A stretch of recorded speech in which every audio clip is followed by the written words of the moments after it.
নমস্কার, এটা একটি সিএলএক্স কোম্পানির একটা ইন্ডাকশন ওভেন। তো এটা কি প্রবলেম আছে সেটা দেখবো। এটা খুব স্লিম মডেল, খুব পাতলা একটা মডেল। তো এটা খুব কমই দেখতে পাওয়া যায়। তো আজকে দেখবো এই প্রবলেমটা কি আছে।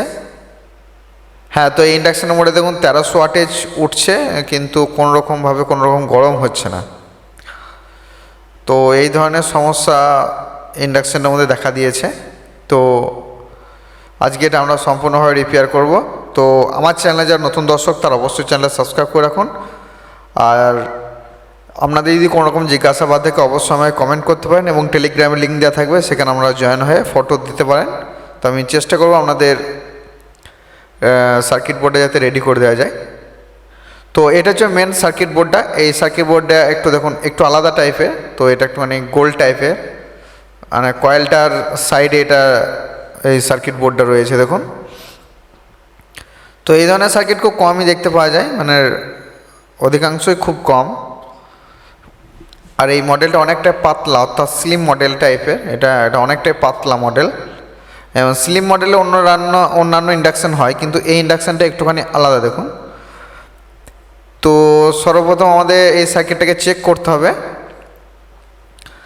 তো এখানে ক্যাপাসিটারগুলো দেখুন প্রায় সবগুলোই কিছুটা একই। তো এই যে ক্যাপাসিটার দেখছি হাত দিলাম, এই ক্যাপাসিটার হচ্ছে 5 mAh ক্যাপাসিটার। তো অবশ্যই 5 mAh ক্যাপাসিটারটা বুঝতে পারবেন ডিসি হয়ে যাওয়ার পর এটা ফিল্টারিং করে। তো এই যে ক্যাপাসিটার দুটো পয়েন্ট, অর্থাৎ দুটো লিড। তো এই দুটো লিডে আমরা একটুখানি ভোল্টেজটা চেক করব। তো আপনারা সকালেই জানেন এখানে কত ভোল্টেজ থাকে। এখানে প্রায় 300+ ভোল্টেজ থাকে এখানে।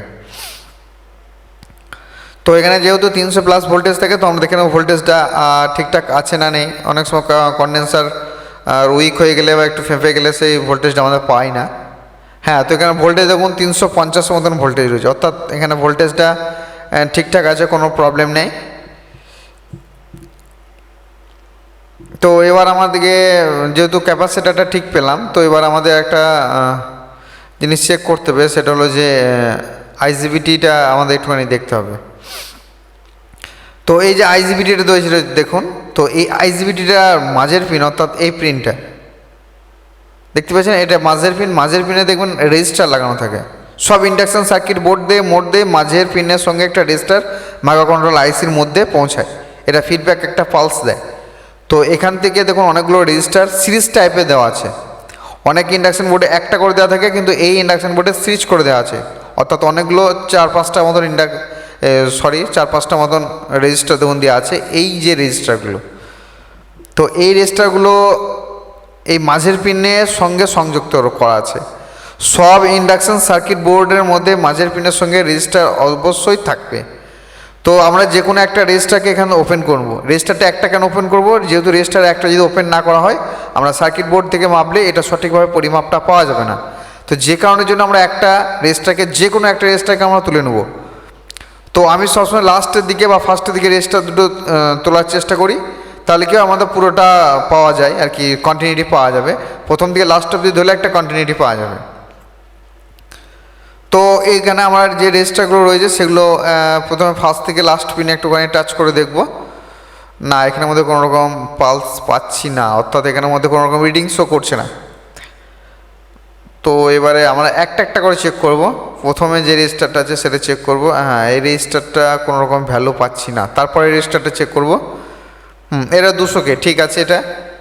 এবং তারপরেরটা চেক করব আমরা 197K, তো ঠিক আছে এটা।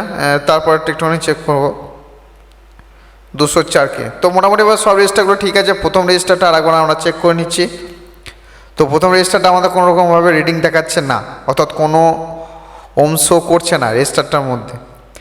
তো অবশ্যই আমরা রেজিস্টারটাকে চেঞ্জ করতে হবে আমাদেরকে একবার। আর আপনারা চেষ্টা করবেন যে ভালো রেজিস্টার সার্কিট বোর্ডের মধ্যে সোল্ডার করা থাকে সেই পরিমাপে আপনারা রেজিস্টার ইউজ করবেন। অনেক সময় অনেকজন কী করেন, একটু বাড়িয়ে, মানে ধরুন 200K আছে 240K দিলেন বা 330K দিলেন, এরকম দিলে কিন্তু অন্য সময় প্রবলেম দেখা দিতে পারে। তো অবশ্যই চেষ্টা করবেন যে সেম ভ্যালু থাকার সেটাই আমরা সোল্ডার করবেন।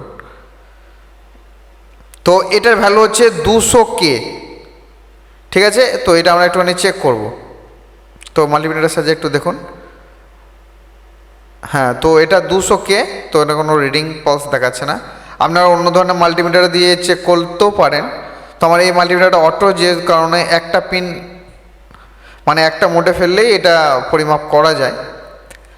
তো এবার আমরা এটাকে একটুখানি সোল্ডার করব। তো রেজিস্টারটা এখানে জায়গাটা আমরা একটুখানি পরিষ্কার করে নিই, যাতে ছিদ্রটা পরিষ্কার হয়ে যায়, এবং আমাদের রেজিস্টারটা এখানে সোল্ডার করতে হবে। আর অনেক ক্ষেত্রে অনেকজন কী করেন না, ব্যাক সাইডে মানে যেদিকে সোল্ডারিং করা থাকে ওই সাইডে অনেক ক্ষেত্রে রেজিস্টার লাগিয়ে দেন। তো ওদিকে না লাগানো থেকে এদিকটা লাগানোটা বেটার, কারণ যেহেতু কোম্পানি ইউজ করেছে, তো এই দিকটা লাগাতেও অনেকটা সৌন্দর্য ব্যাপার থাকে, আর অনেকটা এখানে স্পার্ক হওয়ার থেকে একটু ভয় থাকে। এটা দেখুন যদি এই পিছন দিকে যদি লাগানো যায়, অর্থাৎ ব্যাক সাইড থেকে, তো এখানে দেখুন হাই ভোল্টেজ থাকার জন্য এটা রিস্ক হয়ে যেতে পারে। তো অনেক সময় এটা রেজিস্টারটাকে নষ্ট করে দিতে পারে, অর্থাৎ অন্য প্রবলেম দেখা দিতে পারে। তো আমার মোটামুটিভাবে রেজিস্টারটা কমপ্লিট হয়ে গেছে। এখানে কোনো রকম ভোল্টেজ পাবো না আমরা, কারণ এটা অন্যরকমভাবে একটু কাজ করে।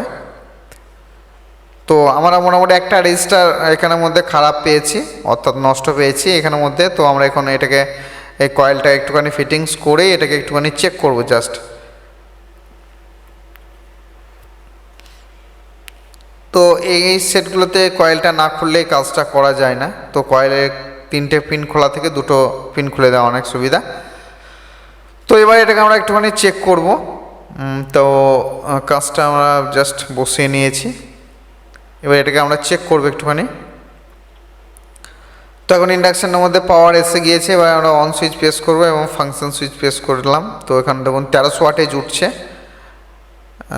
তো একটুখানি জলটা গরম হচ্ছে। তো আমরা একটু ওয়াটেজটা একটুখানি বাড়িয়ে নিলে সেটা খুব সুবিধা হয়। তো আমরা একটুখানি ওয়াটেজটা একটু বাড়িয়ে দিই। হ্যাঁ, তো দেখুন এখন জলটার মধ্যে সম্পূর্ণভাবে প্রচণ্ড মানে ভালোভাবেই গরম হচ্ছে, এখন আর কোনো প্রবলেম নেই। তো ভিডিওটি যদি ভালো লেগে থাকে প্লিজ একটা লাইক করবেন, আর চ্যানেল নতুন হয়ে থাকলে অবশ্যই চ্যানেলটা সাবস্ক্রাইব করে রাখুন। আর আপনাদের যে কোনো জিজ্ঞাসাবাদের জন্য অবশ্যই আমাকে কমেন্ট করবেন, এবং টেলিগ্রামের লিঙ্ক দেওয়া থাকবে, ওখানে আমরা জয়েন হতে পারেন। তো দেখা হচ্ছে নেক্সট কোনো একটা ভিডিওতে। ততক্ষণ সবাই ভালো থাকবেন, সুস্থ থাকবেন। নমস্কার।